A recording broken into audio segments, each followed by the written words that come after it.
Hey everyone. Obviously it's been a week. There's a lot of people that are elated, a lot of people that are sad, everything in between. But I haven't posted in a little while because I was volunteering for the election and I needed some time to think about next steps. So here I am. Um, so I was not happy when I woke up yesterday. I woke up, um, I put on my game face. I got my kids off to school, and then I just cried. And then I went for a run. I was in a place at the time where I just thought, fuck it. I'm in New Jersey. We swear here, so sorry, but that's just kind of how it is. Um, I thought, you know what, fuck it. Like we're clearly in this country where everyone just cares for themselves. People who voted for Trump just care about themselves. They don't care who's hurt, whatever. And you know what? I've got kids to provide for. I've got a family to provide for. So what the hell am I doing all this for? Because it doesn't matter to me. I'm not going to be hurt. If Trump wins, I'm not the target. I'm in New Jersey. We've got, abortion here and, financially we're okay. So what does it matter to me? I'm just going to stop. I'm just going to worry about myself because that's what everyone else is doing. I was pissed. Um, but then, I went for a run. My alma mater, Rutgers, had a really awesome call at the Eagleton Institute for Politics. They host it after every election, and I listened in on that because I was like, you know what, I'm just going to listen. I'm going to sort out my thoughts. Like, I need to get my head in a more productive place. Um, and there were a lot of great points. I will link to it. But one of the main points that Matt Duhame, a political operative, brought up was that. Um, first of all, incumbents around the world have been getting voted out globally in this post-COVID period of inflation and economic, recovery and stability, whatever you want to call it. So that's one thing. I mean, this is just something that's been happening around the globe too. He talked about the anger in the American electorate, which isn't new. I mean, this has gone back to the Great Financial Crisis, 2006, 2008. People lost a lot. Um, and I haven't really taken any time in this project or podcast to talk about my own background too much. So I'll just take you through that for a second because I think it brings context. I thought about that because have dipped in and out of politics throughout my life, my career. I've been a political geek since I was a kid. I was Barbara Bush for Halloween one year in middle school.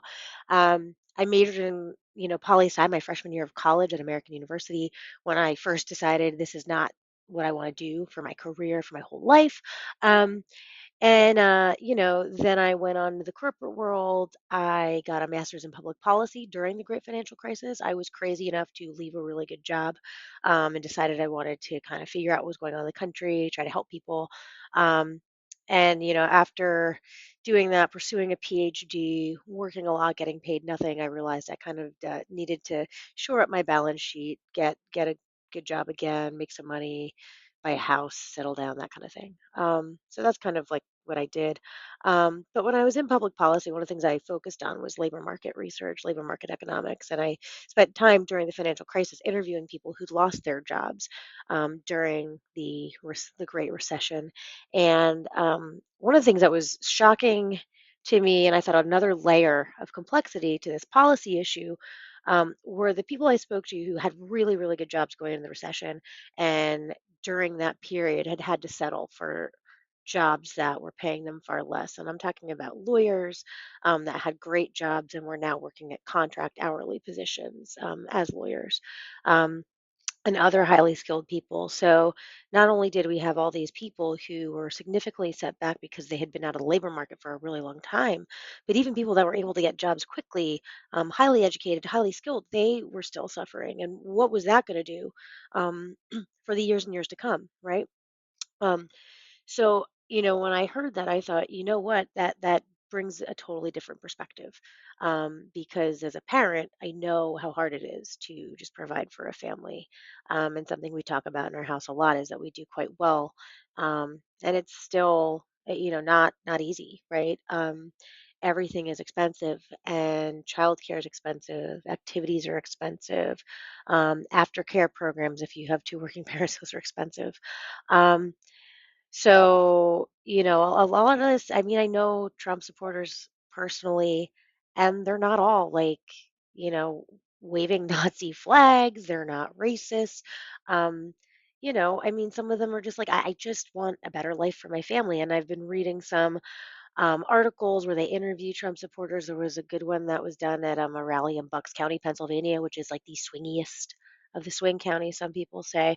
They interviewed a young woman who was crying. She was so happy Trump won because she wants to have a family and she doesn't think she can afford to. And that I get that. I get that. So I'm doing my best just to figure out, okay, we're all in this country together. I don't want a civil war. I don't want to fight with people. Anger is exhausting to me. So how do we move forward? And also, what's next for those of us who are really scared? Um, so, I'm now at the point where I'm like thinking about what's next. I'm focused on what's next. And I think that's where we should all be. I happen to be concerned that we could very easily get on a track to being what Hungary or Russia is, right? Um, and I also think there are people who voted for Trump who don't want that either.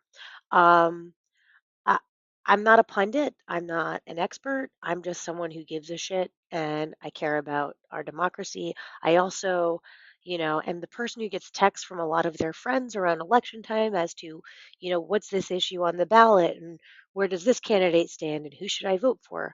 Because this is just something I've always been passionate about. I've always been plugged into. So I'm a dork. People reach out to me when they have these types of questions. Um, but what I can say is that, as someone who's not fully entrenched in the political world, but I know enough about it to know how it works, is that um, I think this project and other efforts to engage people on issues, get away from party politics, this is more important than ever. The whole point of Politics for Parents is accountability work. And my first thought yesterday was, well, like, election day's done. We've elected the new representatives, and that's when the accountability work comes in. So for the next few months, I'm going to be watching who Trump is appointing to his cabinet positions. Um, and in New Jersey, we have our state elections next year. So in New Jersey, we have no time to really get ready because we're already in the next election cycle. Um, so, a couple things to think about. In New Jersey, we were the closest in a presidential election we've been for 30 years. New Jersey's a really expensive state to live in, and a lot of other people I've spoken to in the organizing space have also reiterated that our election results on Tuesday were I think, a signal to the Democratic Party in the state that we need to like get on the level with people who just care about kitchen table issues.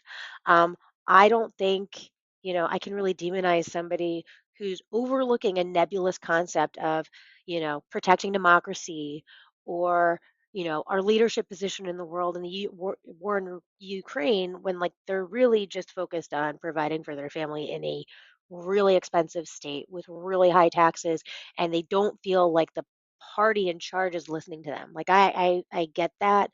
And for me, I think as we go through this next chapter, I'm, watching what's happening in New Jersey. I'm paying pretty close attention to our elections and how they're run, without getting into the technical issues of it. If you live in New Jersey, I'd love to talk to you more about that. But nationally, um, I think there are a lot of Trump supporters who don't want us to descend into fascism or anything like that. So I'm also thinking about, okay, well, how do we engage these people, and how do we figure out what it would take for them to act? If there's a women's march in January, and Trump deploys the military on protesters to silence them, is that a point at which they'd say, okay, they'd wake up and say, okay, I need to push back on this? Um, if he follows through on mass deportations and starts rounding people up, regardless of if they're here legally or not, just immigrants generally, is that something that would wake them up and bring them, into this pro-democracy coalition? I think there's been so much great work done over the last, 100 plus days with the Harris campaign. We have seen women of all types of, backgrounds come together and volunteer. We have seen Liz Cheney, uh, sound the alarm. We've seen so many diverse groups of people come together to fight for those core beliefs we all hold, and it didn't work. We are where we are, and I'm just the kind of person that accepts where you are in a situation and then just focuses on how to get through it. Um, so I think, number one is figuring out where there are potential, um, opportunities to bring new people in, and to continue to have productive, constructive conversations with people about what is really happening. And I think for that to happen, we need good information, right? We need to get the message out, and we need people to work together to try to rebuild a constructive dialogue in this country, and it's got to be based on facts, and it's got to be um, targeted to the people, the everyday voter. I think accountability work is a big part of that. I think we've got to be talking to families about what matters in their life when it comes to the economy. By the way, when it comes to the economy, I mean, I think any of us know, like, the president really doesn't have anything to do with the stock market. But at the same time, people vote on how they feel, and inflation has been tough. True, wages have risen, and inflation has, from a technical perspective, subsided. But we all know, w- like, I mean, clearly from the results we saw on Tuesday, that doesn't really matter. So at any rate, I'm focused on just what the path forward is, continuing this work because it's going to matter. It's going to matter. Trump ran on the economy. He ran on, immigration. He ran on, um, well, I don't know, a lot. I'm not going to get into that. But at the end of the day, the accountability work is going to be what's important. Um, at this point, we have an opportunity to, see what happens if he does put the tariffs in place that he's talking about. We have an opportunity to talk to people about what the impact of that is. We have to continue to have factual discussions, engage with people, and we just have to invest in a new way to get the word out, and we have to engage new people and bring them in. Um, get off MSNBC. Like, I just think that the mainstream Democrats, the party bosses, I mean, they're just out of touch. And what we need to do is just talk about the day to day issues, and what really matters to us as parents. Because one thing that everyone says in these Democratic circles, and I actually do believe it when they say it, is that we all want the same thing. And people differ on how to get there. And I think, unfortunately, disinformation has played a large role in discussions around schools and book bans and transgender rights and a lot of that stuff. But when it comes down to it, as parents, we are just trying to do the best we possibly can for our kids.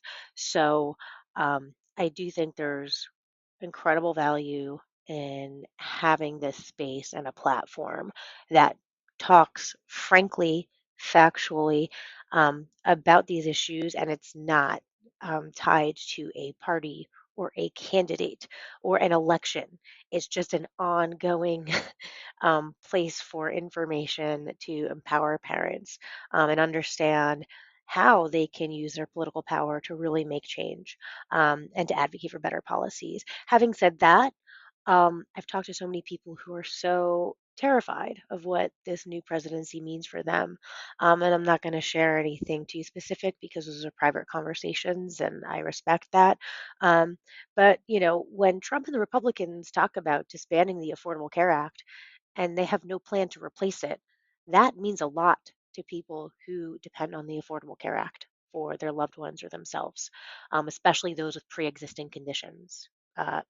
Parents who have children with pre-existing conditions. So, I mean, that's something that is an issue that the government actually plays a very large role in your life with that policy. Um, Immigration. I live in a town with a lot of migrants and dreamers who his presidency means something for them, and for my daughter and her classmates and people who feel scared right now. At the same, I feel that there's a responsibility for us to let them know that we are with them and we are behind them, because that's what America's about too. We are good people. We do want freedom. I think most of us respect the fact that people see this still as a land of opportunity, and we should strive to make it so. Um, but that also means, like, yeah, for the average working family, who, that they deserve that too. So, um, at any rate, I don't want to ramble on, but I do just want to make it clear that I think this is an idea worth continuing, and I welcome anyone who wants to be a part of it to join, because this isn't my job. I don't make money off of it, and enough people have said they really enjoy the work and they think that this is important. That I would love to have some more people help with the podcast. You can host it, if you know friends who are in media, or you do editing, or you want to be a part of this, please come on board, because if I learned anything, it's that um, there are so many awesome people out there that I've met over the past few months that like like this work, that follow this podcast, that subscribe to the Substack. I have organized alongside so many great people over the past few months in this pro democracy movement. And the work continues, and I think we need to tap into it and bring it forward. And we don't need to wait for, some candidate to come out of DC and shower us with rhetoric and tell us this is the path forward. I mean, I think a lot of us know ourselves what the path forward is, and we have plenty of tools to make it happen ourselves. So that's what I plan to do. I would love for you to come along this journey with me. Um, Real quick, I do think good information, as I said before, is more important than ever. Um, so I would say what I'm following now, Ben Rhodes, an Obama staffer, came out with a book that I'm going to be reading, where he interviewed dissidents in places like Hungary and Russia, et cetera. And I'll be reading that to kind of understand what it's like in those places, because I am just thinking about a broad range of possibilities of where our country goes from here. The 19th is an awesome news source. I highly, highly suggest you subscribe. Become a paid subscriber to the 19th. It's a women led outlet by really great journalists. They focus on a lot of women's issues. And I think, for women, it is really important that we continue to center women's issues. Um, Also, I love NPR. I love ProPublica. So I follow those sources. Um, I'm gonna turn off cable news. I'm just done with it. Um, I love Rachel Maddow. I find her entertaining. But Andrea Mitchell yesterday made a comment that, um, it's going to be tough to get a spa appointment in DC this weekend. All the women of DC are going to go to the spas and do self-care. And I just think that is just so out of touch. For the people who are really afraid, and that this potential change in leadership is going to mean for them, they're not thinking about a spa appointment. Like, that, I've hugged and cried with people who are genuinely scared right now. Um, so I'm thinking about them, and I'm just the kind of person that thinks about working my ass off more than I think about going to the spa. And if you're at all of that mind, I welcome you to reach out to me on any platform or anywhere you can. Um, Comment on the Substack, whatever. So those are a few things I'm doing. The Bulwark also. The Bulwark is a really awesome group of people. Tim Miller, Sarah Longwell, they just do really awesome work. And I think we should be looking to voices like them, people that aren't Democrats. They're former Republicans and people that are kind of in the middle and just really want us to get back to a healthy place in civic discourse, um, in our country's leadership. Um, we'd love to see our democracy to continue, um, and get back to a more productive place. That's genuinely, I think, what a lot of people want. So that's it. stay tuned for more. You know, while we wait for the transition period to go to take place, I'm going to actually be searching for partners on this work, figuring out the best way to collaborate because I do think collaboration is going to be key. We don't need to create new groups and do all sorts of new stuff. There's a lot of great people already within this movement who've got the skills, who have their own groups, and I'd love to partner or collaborate with anyone um, who wants to do that. And I offer, my own skill set, this platform to that.